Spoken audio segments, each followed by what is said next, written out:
Thank you, Emily. Well, learning a second or third or fourth language is no easy feat, and researchers have sort of started to understand that the brain is more receptive to this early on. So today, joining us from the Early Childhood Research Center at the University of Buffalo is Yadrin Shung and Dr. Kelly Roy. Now, we're talking about how to teach your child a second or, like I said, a third or fourth or fifth language. Now, when we're talking about learning a second language, I mean, a lot of people's biggest regrets in life is that they only speak one language. Like, I could say myself, I wish I had that, you know, ability to talk about different cultures in their own language. So when we're talking about teaching our kids this, where do we start? It could be a little overwhelming, I can imagine. Absolutely. Yeah, we actually teaching a foreign language is really integrated in our curriculum. So the kids learn best when it is fun and also involves multiple senses. So we include music and the dance movements and also culture celebrations and the children's literature and trying to incorporate all these senses for children to learn the sound and the writing of a foreign language. So it just happens very spontaneously and naturally in our classroom because that's the language that one of their teachers speaks. So it's part of our routine now. Yeah. And when does this process start, or when should we start this process?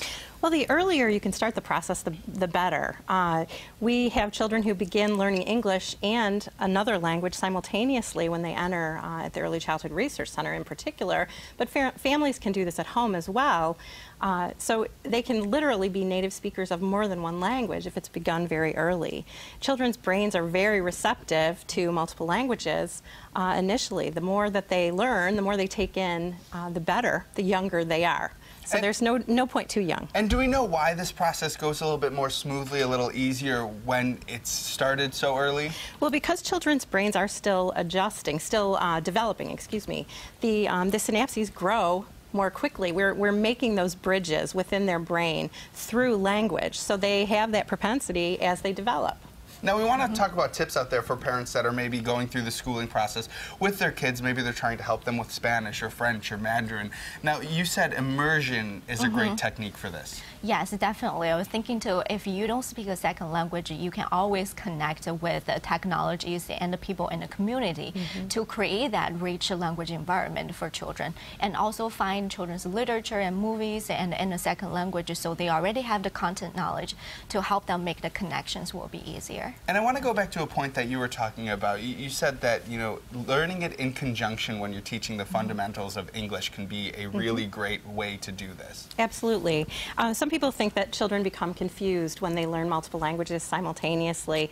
And when we're talking about infants or toddlers who are beginning language learning, they may seem confused. Words may come out from a multitude of languages or the ones that they're learning. Simultaneously, they may be mixed up, but they end up breaking those codes and being able to speak languages fluently. It may take them a little bit longer than it would a typical child learning just one language, but in the long run it benefits them tremendously. And for parents out there that maybe don't speak that second or third language that want a little help with this, at the the Early Childhood Research Center, you kind of take the pressure off the parents. Absolutely. Absolutely. Yes. So for parents out there that want a little bit more information, where can they go to find this information? Well, you're welcome to come and see us. We're at the University at Buffalo's North Campus in Baldy Hall. We have a website also, ecrc.buffalo.edu, and they can also give us a call. We're listed on the website.